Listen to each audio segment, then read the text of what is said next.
Noswaith dda, croeso i'r egin ar-lein. Very warm welcome to you all to yr egin ar-lein. This is our second event at yr egin ar-lein during the lockdown, and this one is appropriately called Lockdown in Lampeter. My name's Elin Haf Griffith-Jones. Dwi'n gweithio yma yn y Drindod Dewi Sant ac yn gweithio ar brosiectau y maes amlieithrwydd a'r sector greadigol ac yn enwedig y maes ieithoedd lleiafrifol ac y maes cyfieithu llenyddol drwy gyfnewid fel ein Cymru. We have an evening of conversation for you this evening between Alexandra Büchler, the Director of Literature Across Frontiers here at the University of Wales Trinity Saint David, and Shalim Hussain, who is this year's Charles Wallace India Trust Fellow in Creative Writing and in Translation with us here too. So without further ado, I will invite Alexandra and Shalim to present their conversation with each other. And during the course of the conversation, if you would like to submit questions, we will have a question and answer opportunity at the end. And we'd like you to submit your questions or your comments through the chat facility. In addition, we will have some resources that we will share with you after the event. These include some of Shalim's poems, but also some additional background material that will be useful follow-up reading, hopefully very interesting, on several aspects of the topics discussed this evening. Felly, croeso mawr iawn I Shalim Hussain, a chroeso hefyd I Alexandra Büchler. Diolch yn fawr. Diolch Elin. Croeso canis, everyone. Warm welcome to this session. Thank you very much for joining us. We're all trying to make the most of this situation, and we're using technology, thank God for it. We have actually with us our fellow Shalim, and I will introduce him in more detail. But what's been really quite extraordinary is that he arrived at the beginning of just before the lockdown. So he came to Britain. He was supposed to speak at the London Book Fair on a panel about translating exiled and refugee writers. And the panel, of course, didn't take place because the whole book fair was cancelled. But he had a few days in London, and then he came to Lampeter, and he's been there now for 2 months, all on his own. We have been talking to him on Skype, and he has been coping with this situation really well and has been very prolific in implementing his project that he is working on here. Shalim, or Salim, as he explained to us that his name can be pronounced in different ways, but before he came, we had been referring to him as Shalim, so this is what we call him, is a poet, translator, and rights activist, and a scholar. He's doing his PhD at the Jamia Milia Islamia University in New Delhi, which is a Muslim university. His first book of poems, Betelnut City, was published in 2019, so not so long ago. He also, in the same year, published his translation of the Adivasi poet. Adivasi is a term that refers to the tribal people of India. Poet Kamal Kumar Tanti, and that was published in the same year. The title of that collection is Post-Colonial Poems. He has 3 more books that he's working on, and one of them is another collection of poems. One is a collection of short stories, and this is part of the project he's working on here.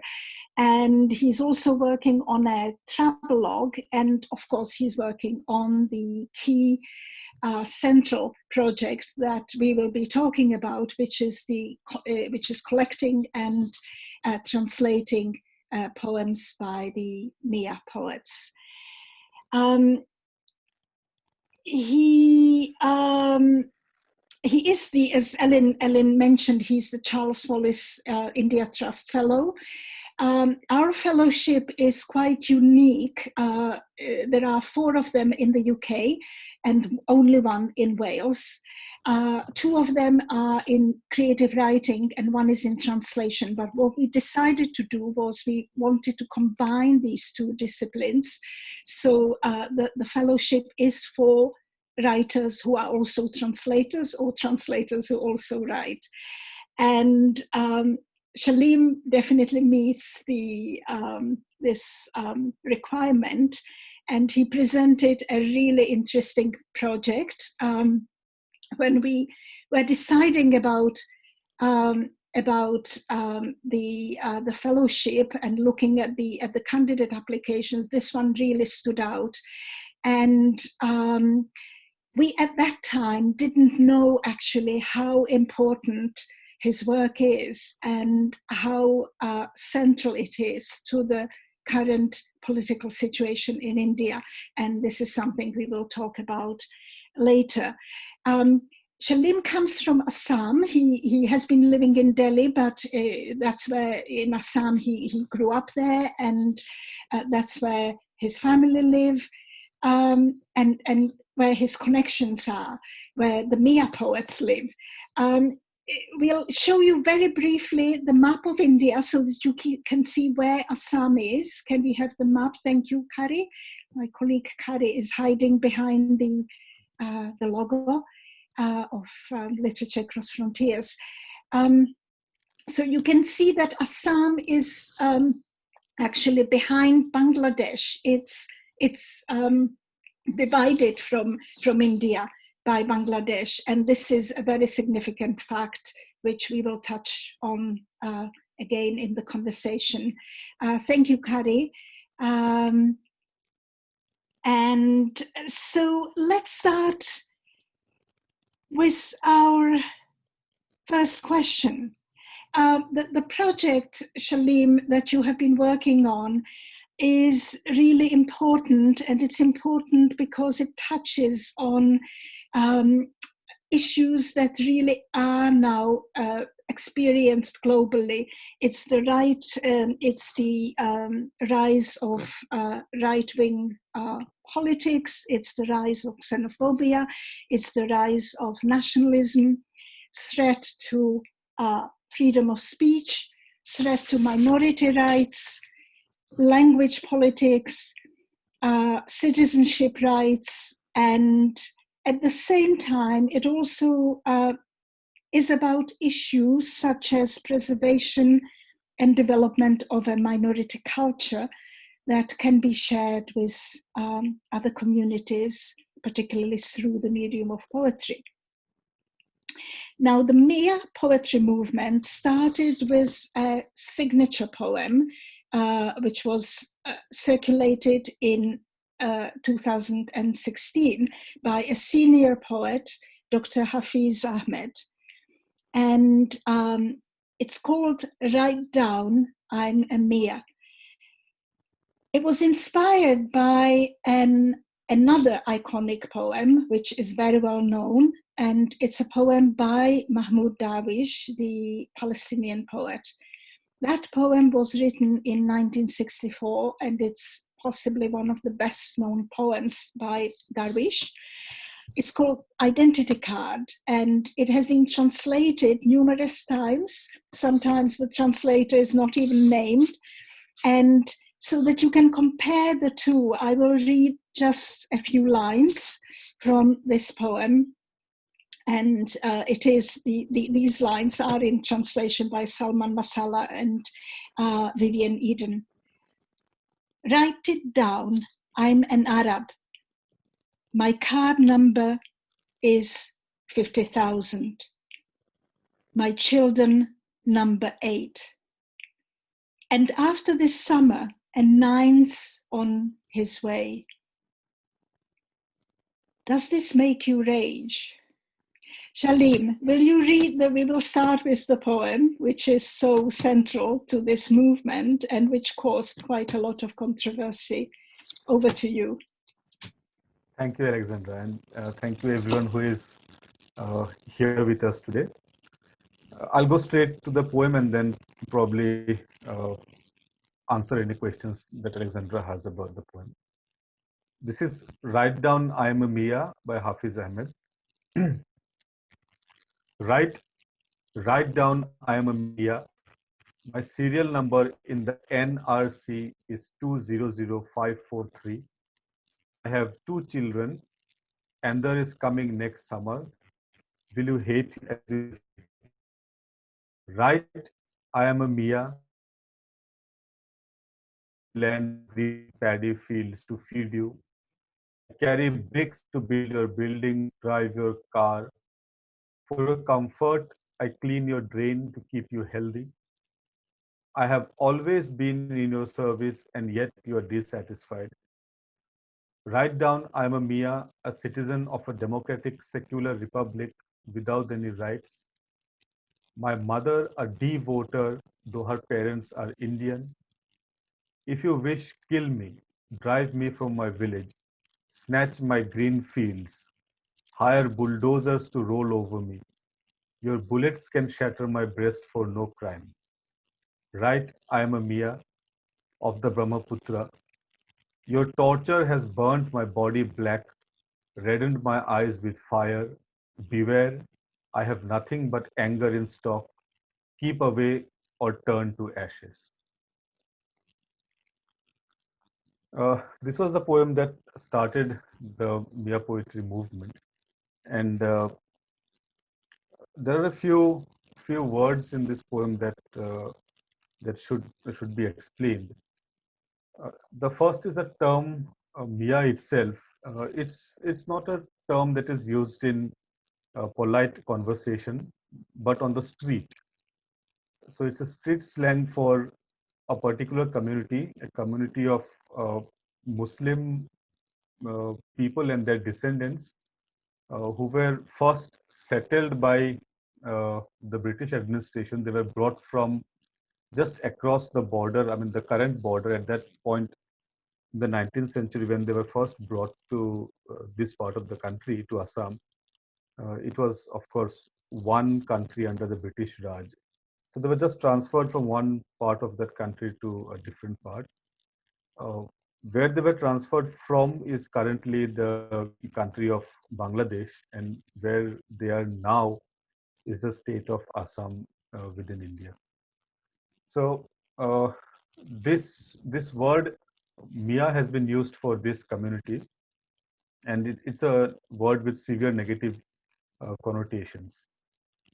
When Miyah poetry started, the project was to take back this term, because Miyah, in a general sense, all over India, it might have negative connotations in other parts of India, but the original meaning of the word Miyah is gentleman. So, what the Miyah poets thought, or I mean, it was not a public statement. It was not something that was widely discussed. But what we understood amongst ourselves was that because of this word that is used for the community, there's a certain amount of dehumanization which occurs as soon as you use this word for a person. Uh, it automatically identifies the addressee as an outsider, as subhuman, and basically a problem creator, and all of those negative connotations that are attached with the other. So we thought that by reclaiming this word, we could probably start a discussion on how this community looks at itself, and how it wants to be looked at by people from outside the community, and so on. Since 2016, uh, there have been a large number of Miyah poets, all of us writing on social media sites first, because that was the only open platform that we had. Some of these poems have been published on more traditional media afterwards. But at the moment, we have around 33 poets, maybe more, because we can't trace all of these poets, we can't trace all the poems. My estimate is that at the moment, there should be more than 200 poems which build the corpus of Miyah poetry, and at least 33 poets from what I know. Alexandra.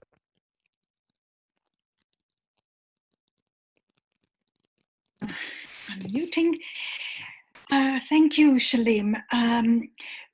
We should also to put this situation in a wider context. I'm sure that everyone who's watching this event, who is with us, has been reading about the protests in all across India against the what's referred to as CAA, or the Citizenship Amendment Act. And you also mentioned another, when you were reading the poem, there was another abbreviation, NRC. Would you like to explain what these terms are, and how this affects the Miyah specifically, because the NRC is only in Assam. It's an issue that's being dealt with only in Assam. Also, you mentioned the expression devoter. Would you explain these? Yes. I can explain this in very general terms, but that will, of course, mean that a lot of nuance will be taken away from these definitions. So, ever since large-scale migration into Assam started in the 19th century, there was a lot of discussion about it, and after the independence of India, a lot of measures were taken to. I mean, even before the independence of India, a lot of measures were taken to control this migration. Now, the D-voter, NRC are two different processes, but which have their origin in this same sentiment. That is to prevent large-scale migration into Assam and to identify who the illegal immigrants are. Because at a certain point in the history of Assam, there was a birth of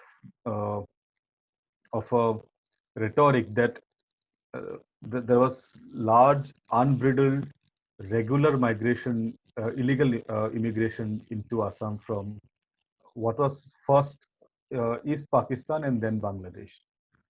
So a large number of processes were put in place. I won't go into the details of all of them, but one of them was D-voter, which is that the D in D-voter stands for doubtful. So a doubtful voter or a doubtful citizen.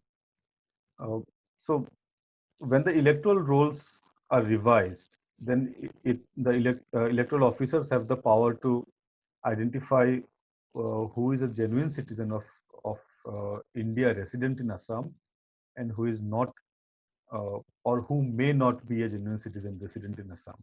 So the people against whom there is some doubt can be classified as D-voters. When this happens, the person who has been classified as a D-voter and their family immediately lose the right to vote.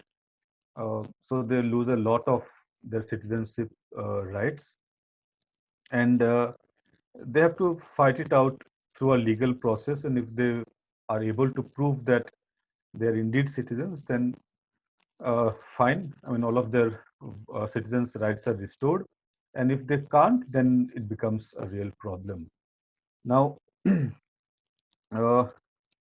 what has been noticed by a number of lawyers who work in this area and by other activists who work in this area is that that the targeting of the people from the Miyah community, or what is generally called the Bengal-origin Muslim community of Assam, that this community is targeted in very large numbers.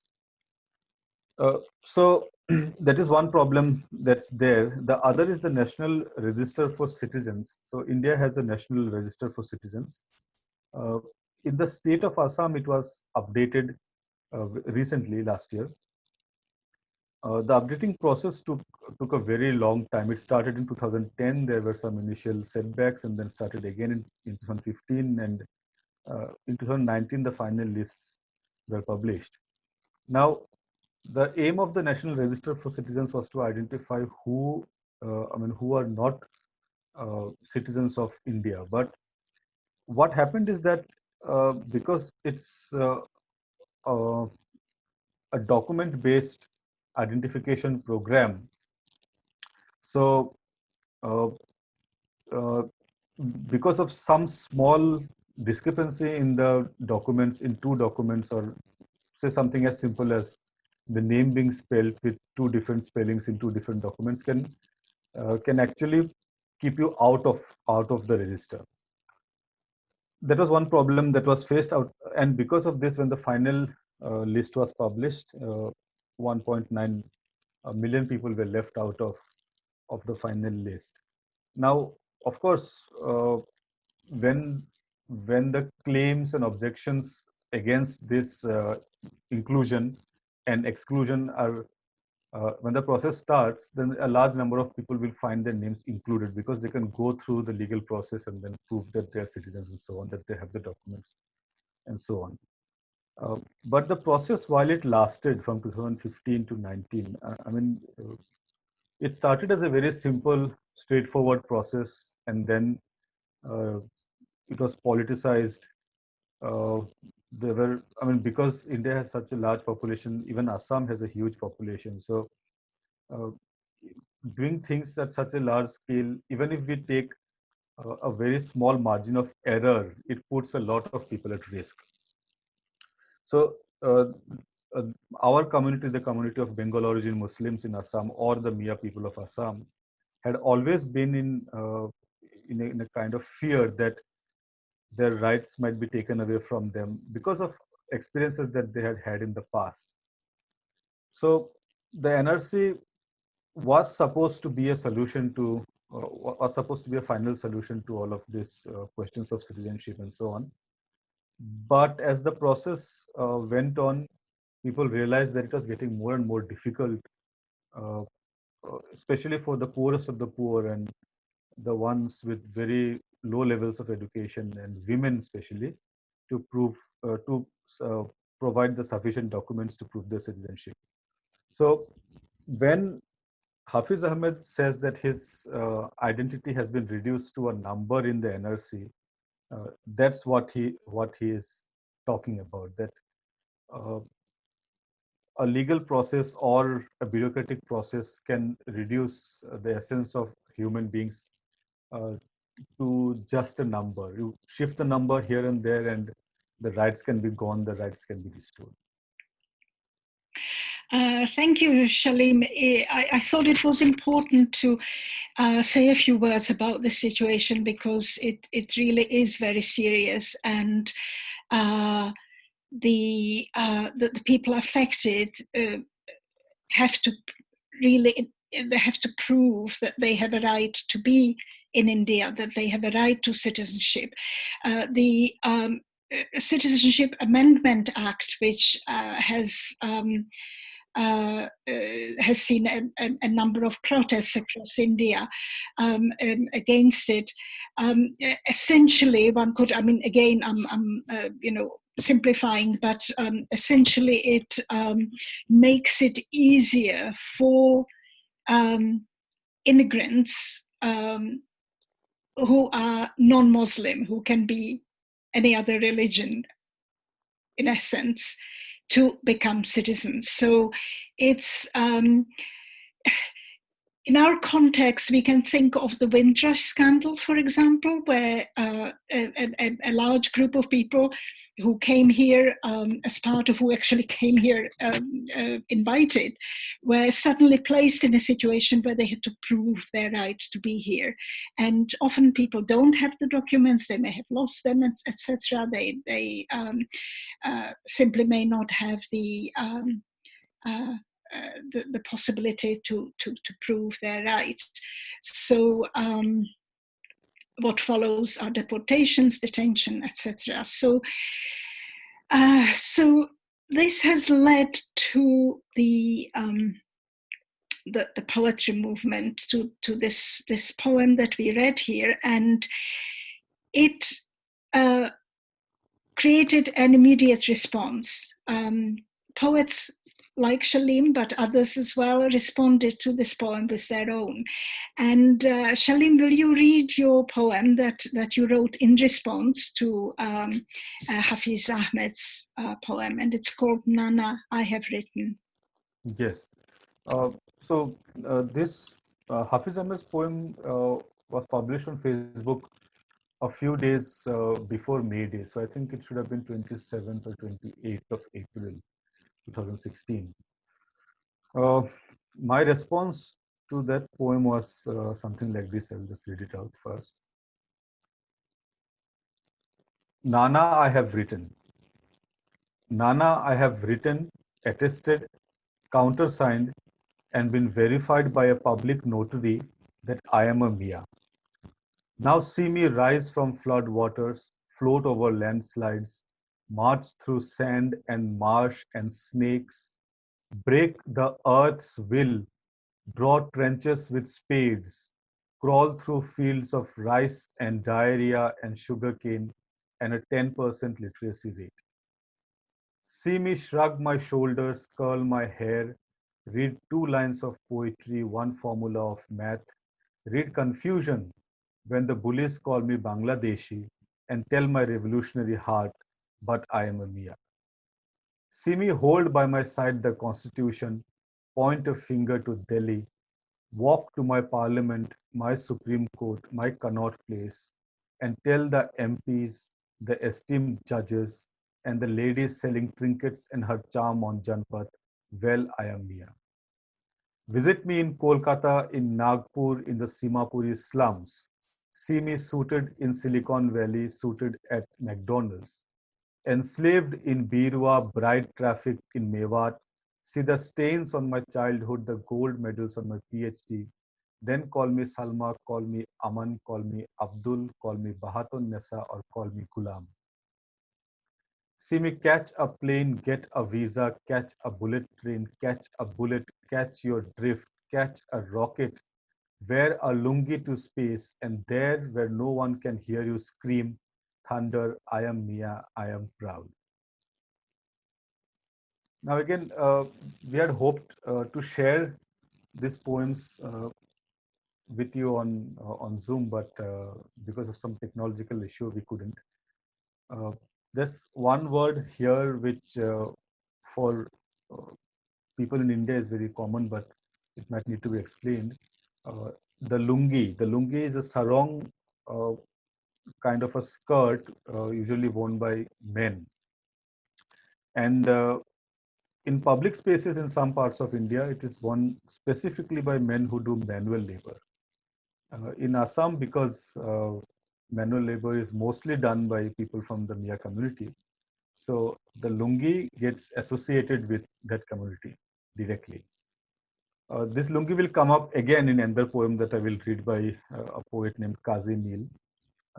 So these were again some things that we took up in Miyah poetry, these specific identity markers, whether they be of dress or of appearance, language, and so on, and tried to raise questions about them. Alexandra.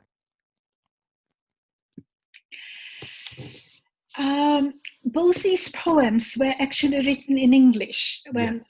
And at the same time you have been translating, and poems by other poets who have been writing in Assamese or in the Miyah dialect. Are there any other languages that the Miyah poetry is written in? Because Assam is really a kind of miniature India. It reflects the diversity of India, linguistic, ethnic, religious. And as far as I understand, there are 55 linguistic communities in Assam alone. So which languages are these poems mainly written in? You also have you been translating those that are written in English, like your poem, for example, has been translated into Assamese or into the Miyah dialect? Tell us about the linguistic background of this movement. Yes. So the people from this community, because they originate from Bengal, I mean, what was then Bengal and then later got classified and reclassified into different categories.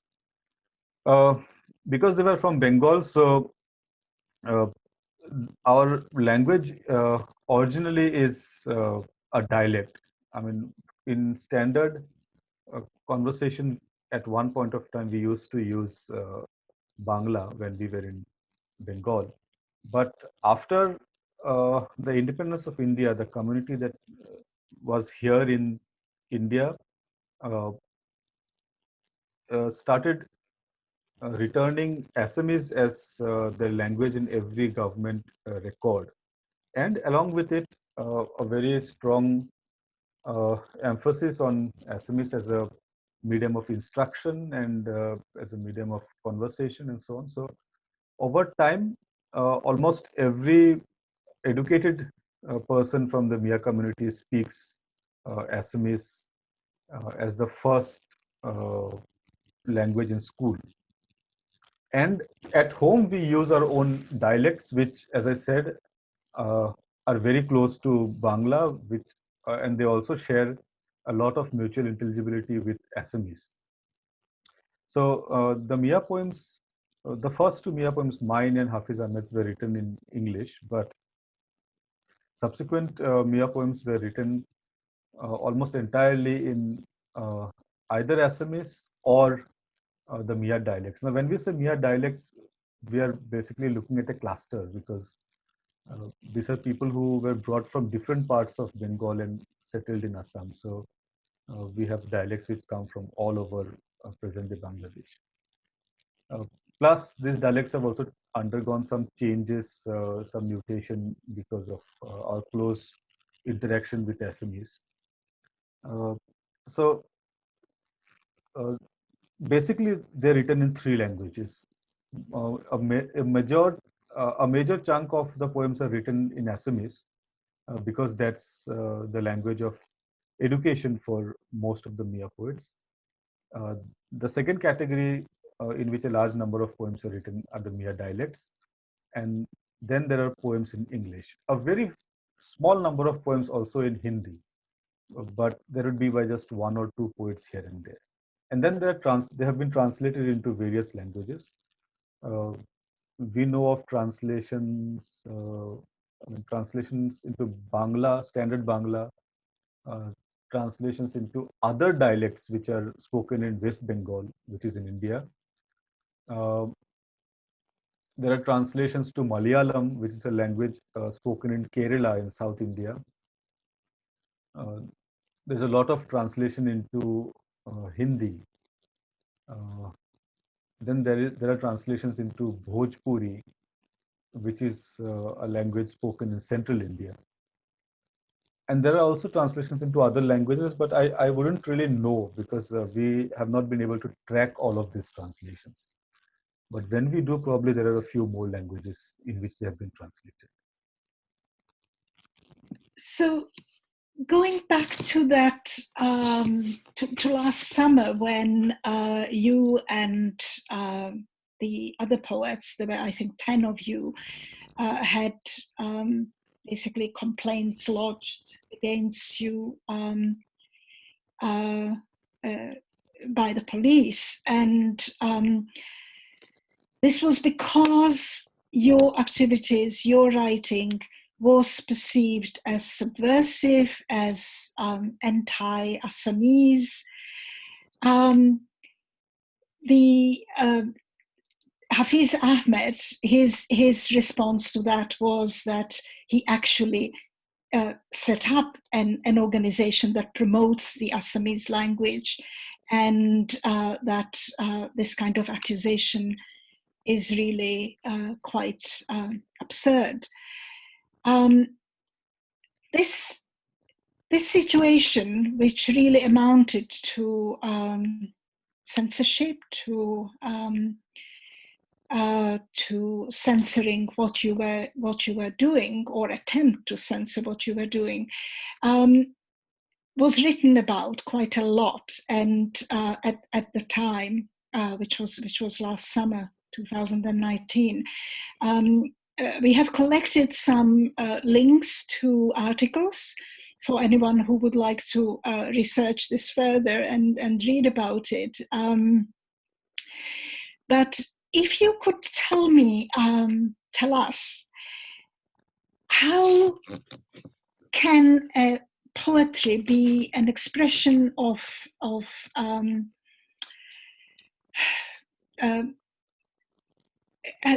how can poetry, the poetry you have been writing, be an expression of voicing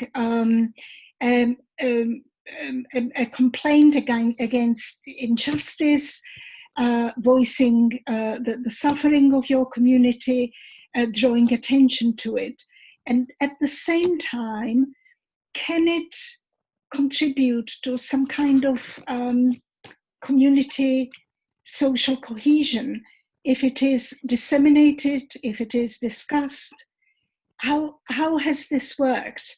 Because you have been really quite adamant that you that what you're doing is not an act of isolating your community from the rest of the of society in Assam, in the rest of India.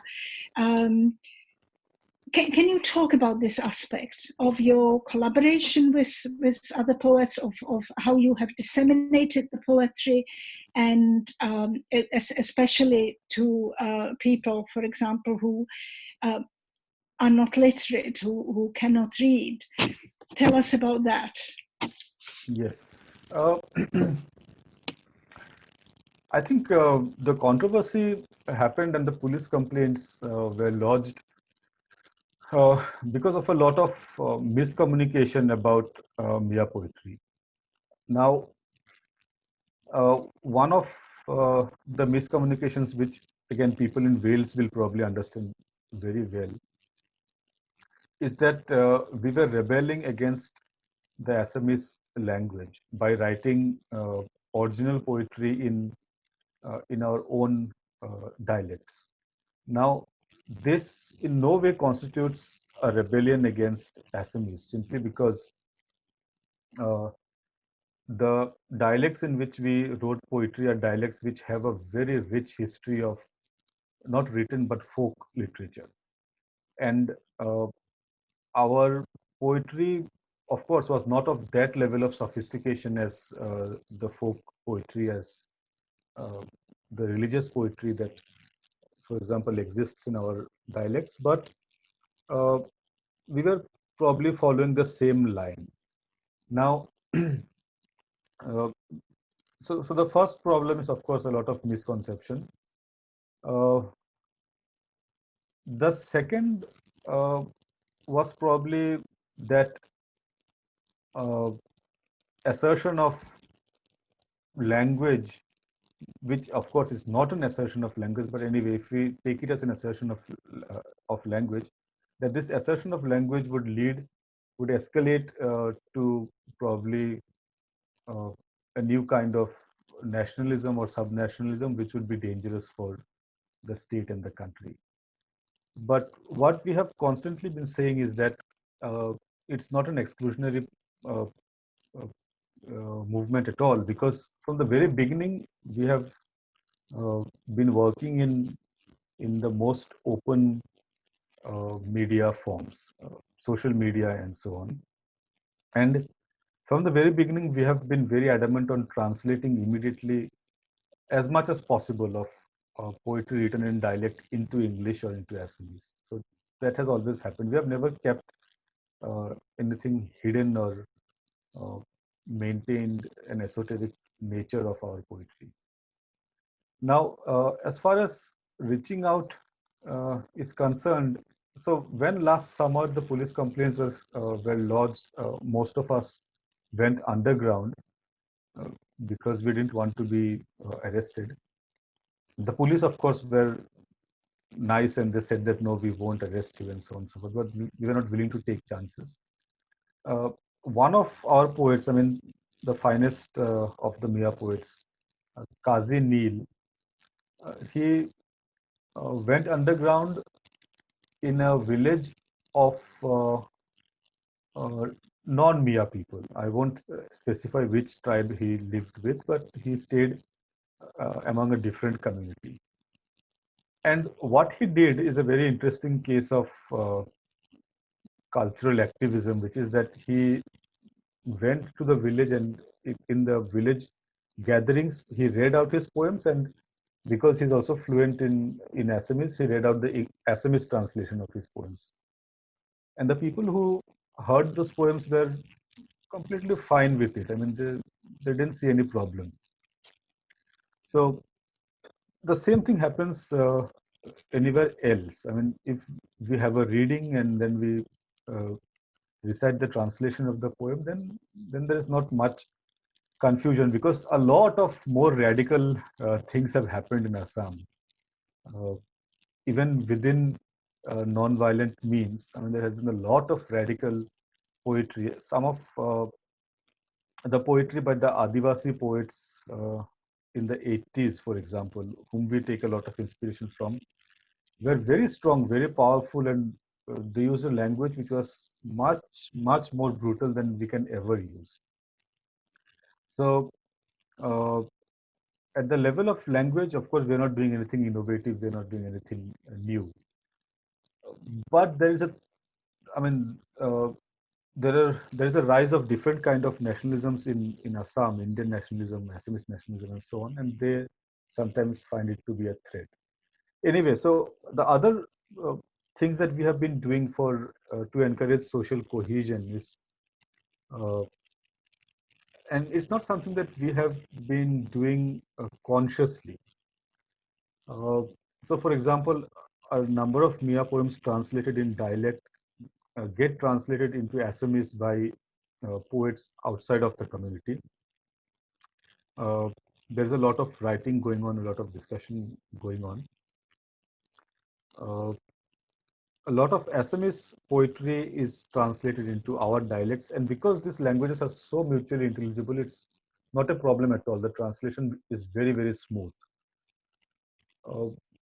And for communities which don't speak Assamese in Assam, we try to translate the poems into English, which is a far greater challenge than translating it into other languages. We also have a trend of recording the poems, and these poems are disseminated in a far greater degree, especially amongst an audience which is not that literate to read poetry in the original. So if it goes out as an audio clip, then it finds a lot of listeners. The problem again is that because we have such a sophisticated tradition of folk music and poetry, so what we write, it might look a little childish in comparison.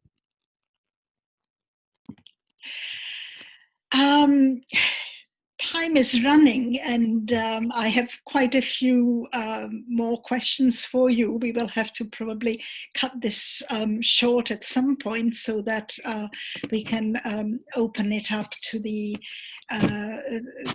to the audience to ask questions.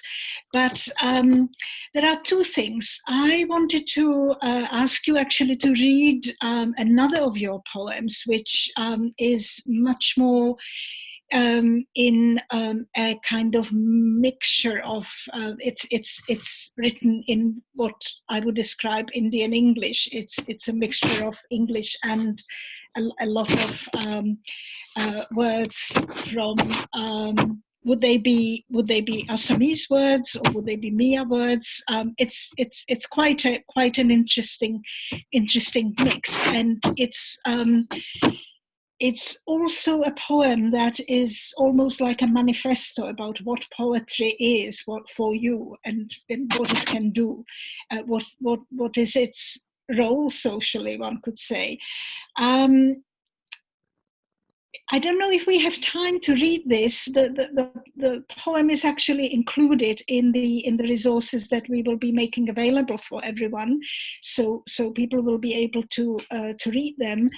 I think we maybe have to choose between that one and the poem by Kazimir, which I thought could illustrate some of the problems you are facing as a translator.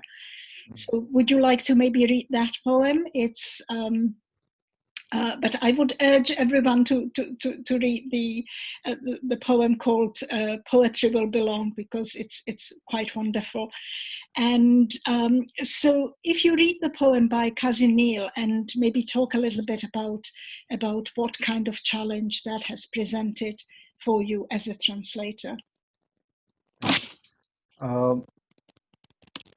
Poetry Will Belong is a poem which has to be, which has to be read aloud and also read in text, because the words come from everywhere. It comes from Hindi, it comes from Assamese, it comes from Bangla, from Miyah, it comes from street neologisms which don't belong to any particular language. So it plays around with syntax and all of that. I think I'll prefer to read Kazi's poem instead because of time. And while reading this poem, I'll try to answer Bernadette Horton's question on the limitations of meaning. I'm sorry, Bernadette, you have asked this question for the third time. So I'll try to read this poem first.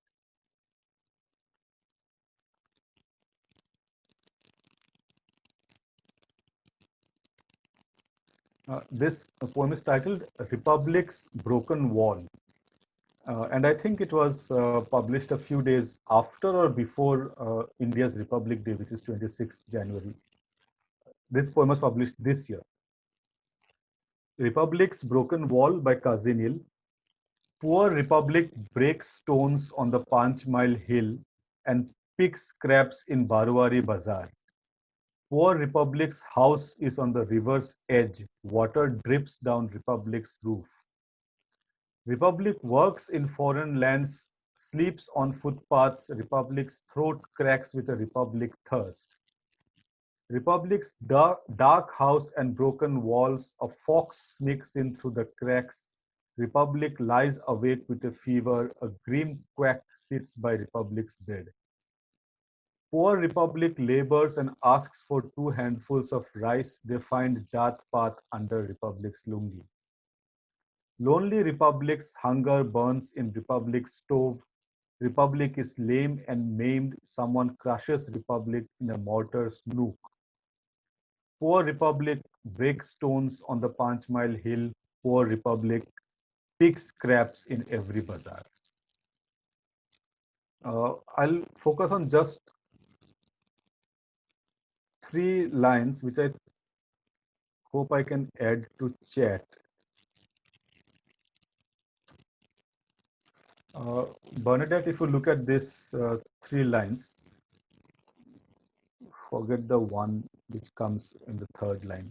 Poor Republic labors and asks for 2 handfuls of rice. Now, a handful of rice, I mean, you do this, and what comes in your hand is a handful of rice. It has a lot to do with begging, because in India and probably in most of South Asia, when a person begs, they beg for a handful of rice, not for more, because that is the smallest amount that they can ask for. Then in the third line, there is a word called Jatpat, which I have left untranslated because it's practically untranslatable. Jatpat would essentially mean caste, but uh, the English meaning of the word caste and the meaning of Jatpat is not, it's not completely congruent. Jatpat means a lot more than just caste. So it has to be left untranslated here. The third line also says they find Jat Path under Republic's lungi, which uh, is a allusion to uh, circumcision, by which you can find out if a person is a Muslim or a non-Muslim. So again, what I could hope is that the reader would find the meaning from the context, and I didn't translate it much, but probably for a larger audience, you need to provide a glossary. And when you start providing a glossary for poetry, then the meaning of poetry starts breaking down, because uh, in poetry you pack a lot of meaning into a few into a few words, and the placement of the words in a single line can also alter the meaning. So because we're playing with so much with word, I mean, because we use a lot of wordplay in poetry, it becomes extremely difficult to translate the exact meaning into a completely different language. In this case, from Miyah dialect to English. So we go for the equivalent, and we hope that the meaning becomes evident in the context. The poems, I think, will be emailed, Alexandra. Yes, they will be. Unfortunately, I thought that it would be possible to actually share the poems and other resources, like links to the various articles. But this is possible on Teams, not on Zoom. so you will all receive them, and there will be also a opportunity for everyone to attend a reading on. It's an open mic where Shalim will be, I think, the main guest on the 25th of May, and there is a link to this event in the documents that we will email you. So you will be able to hear more of the poetry, and you will also be able to read the poems that Shalim read here. I wanted to talk to you about much more, Shalim, but we can't do this now. I wanted to talk to you also about your prose, about your short stories that you have been writing, and also about your discussions that you've had with various people trying to find out about Welsh writing. We always encourage the fellows, to the Charles Wallace India Trust fellows, to also use the time here to become acquainted with some of Welsh writing. One of them, Mohini Gupta, or even started learning Welsh and managed to get quite far with that. So it's a kind of give and take process. And but let's stop here. We have quite a number of questions. Yes. Yeah. I think I'll directly jump to the question by Robin Marsack on the advantages of Miyah dialect as against Assamese and English. One of the biggest advantages is that the Miyah dialects don't have a written form. So they are completely free from standardization, which means that you can work with it as you speak it at home in ordinary conversation. So that gives the person writing in the Miyah dialect a lot of freedom from grammar, from syntax, and so on. And also because they don't have a standard form, it's much easier to import words from other languages and cultures directly into this dialect. So that's one freedom. The other thing is that this is the language of I mean, in my case, the language of my uneducated uh, grandparents, of my uneducated uncles and aunts and cousins and so on. So there's no layer of it's very Wordsworthian, but there's no extra layer of differentiation between the language as it is spoken and as it is written. So it makes you identify with, it makes you feel much warmer towards the language. So that, I think, is another advantage.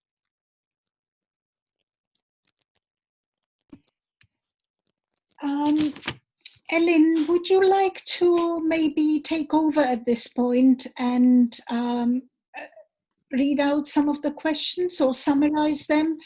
There may be questions that refer to the same thing that can be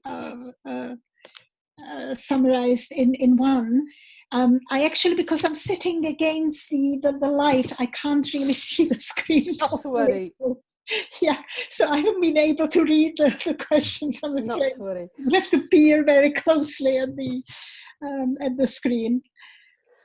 There is actually one question that would lead very well from what you've just mentioned now, Shalim, in terms of the spoken language being very close to the written language when you write in the dialects. And one question we have here, one of the first to come in, from Jyotirmoy. Yeah. Yeah, he has spelled his name wrong. It's Jyotirmoy Talukdar. Okay. I know him very well. Talukdar. Have you written songs I have. well as part of the movement? And if yes, could you hum a few lines? No, I couldn't. But perhaps elaborate a little about the connection between song poetry, protest poetry, and the poetry that you refer to now in dialect form. Yes. Yes, song is very difficult to write. That's one thing, because we have. I mean, most of us have been trained to think in the languages we are taught in school. So it would be far easier for me to write a song in English, but to write a song in dialect becomes a little difficult because we have lost, I mean, to a great extent, lost touch with the music tradition within our culture. But I still write, and one of the first, I mean, how I went into writing songs was also via translation. So I selected songs which had a very basic rhythm, usually one continuous rhythm which could be very easily translated. So, for example, I translated Blowing in the Wind by Bob Dylan first into the Miyah dialect, and then Buffalo Soldier, Guantanamera, and so on. Such songs with a very basic rhythm which can be easily translated. They're on YouTube, so I can send those links. I beg of you, don't ask me to sing. I mean, good singers have done a much better job. As far as the connection between between song poetry and written poetry, I think lyrics should be always given a higher preference in the poetic tradition. In the written form, we can do a lot of things, but if it enters music, then it's a different kind of satisfaction for the poet. And I know of the great Wales tradition of poetry, but of course I don't understand. So I've been listening to a few things that I find on YouTube and so on. It's very interesting. But I think we have to discuss it in a completely different, different discussion. I'm sure there'll be plenty of opportunities for people to ask you further questions in the event that you have on the 25th of May, again using Zoom, of course, and it's the Poetry and Pints, or Pilsner Poesy event that's being organised by Dominic Williams. So there are details on that on Facebook, and also we will circulate more details there too. there are a few questions coming in now. What's it like to be a visiting scholar in lockdown in Lampeter too? I know that you've also been reading some Welsh mythology, that you've had a dip at least into the Mabinogi, and Yes. we look forward to seeing whether that has an impact on your work in the future as well. We've said that we will circulate the poems and other resources after the end of this session, but perhaps some closing thoughts from you now, Shalim, about, you know, what is it like to be a visiting scholar during lockdown, and what kind of experience has it been for you here over the past couple of months by now? Yes. I mean, initially it was a little difficult because I came directly from Delhi, which is a very noisy city. So I was very used to noise. But I came here bang in the middle of complete serenity, and for some time it was a little odd. But with time, and I wish I could show you the scenery outside my window. It's beautiful. I mean, there are flowers blooming and all of that. Uh, and the weather has got better. So it's, I mean, I understand how easy it is to uh, form your thoughts and form a line of thinking in a silent atmosphere like this. I mean, apart from the beauty of Wales, where I stay, it's a small town. So by now, I think I have seen every resident of this town, uh, and the people that I interact with, it's very nice to interact. The few interactions that the lockdown allows, uh, it's interesting. I wish I had come to Wales in better times, but given the conditions, this is the best that we can do.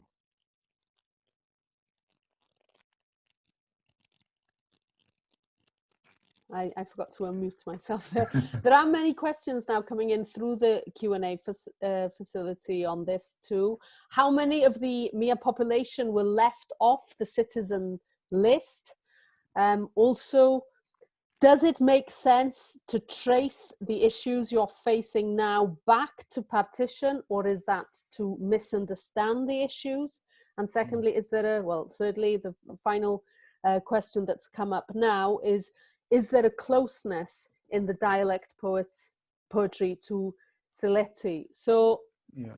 we're opening more fields of conversation here, but I think that if you have time, Shalim, it would be quite nice to approach some of those questions if you could. I would love to. I'd also like to answer Annie Thomas's question. What does it do to your poetic thought to write in English?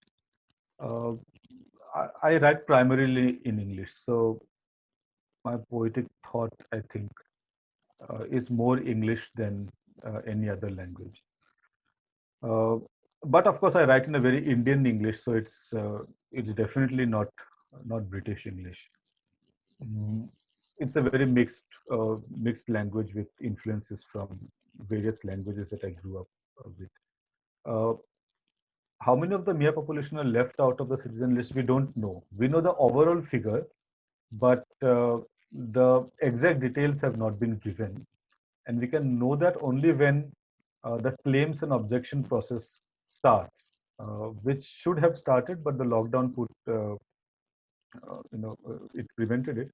But I think once the lockdown is lifted in India, this process will immediately start. So then we'll get an idea. About partition is one part of the problem. I mean, it's easy to blame everything, or we should actually blame everything on the empire.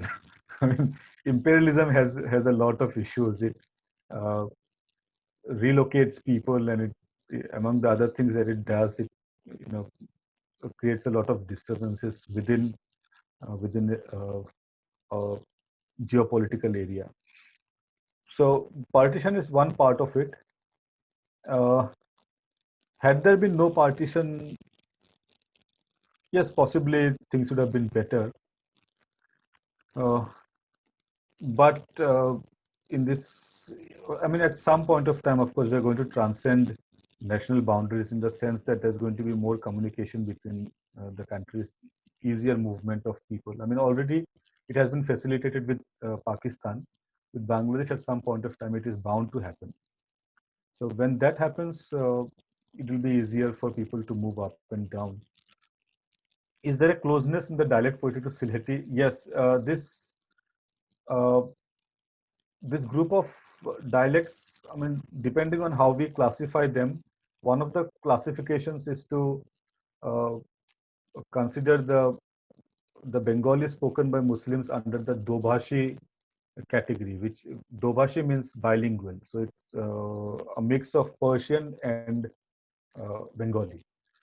Sylheti Bangla falls within this category.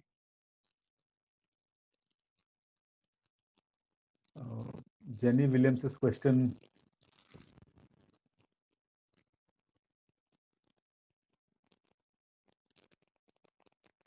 Yes, I think the learned language definitely becomes more intellectualized. But what we may be doing by writing poetry in the Miyah dialects might also be a part of slightly intellectualizing these dialects.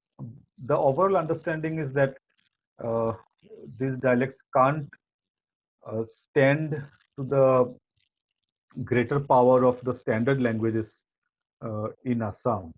So at some point of time, they will slowly wither and die out. I mean, but as long as they remain with us, as long as they are living languages, I think it's good to honor and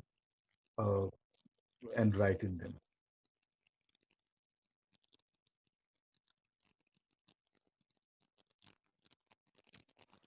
I think we've covered all of the questions, unless there is another question coming in now. It would be also of interest perhaps to people attending here this evening that there is a good interview, if I may say so, Shalim, on the Literature Across Frontiers SoundCloud account, an interesting interview between you and Marcia of Arab Literary Quarterly, if I've got that right now. And that again will be shared in the resource pack that's available to everyone who attended this evening. I'd like to thank both of you for a very illuminating talk. It's great to hear the quality of the poetry that's coming out of this movement, and also to be able to contextualize it in not only its own context and protest movement and societal place, but also to be able to draw out some of the universal themes that connect people across the world in striving for equality, for rights, and so on.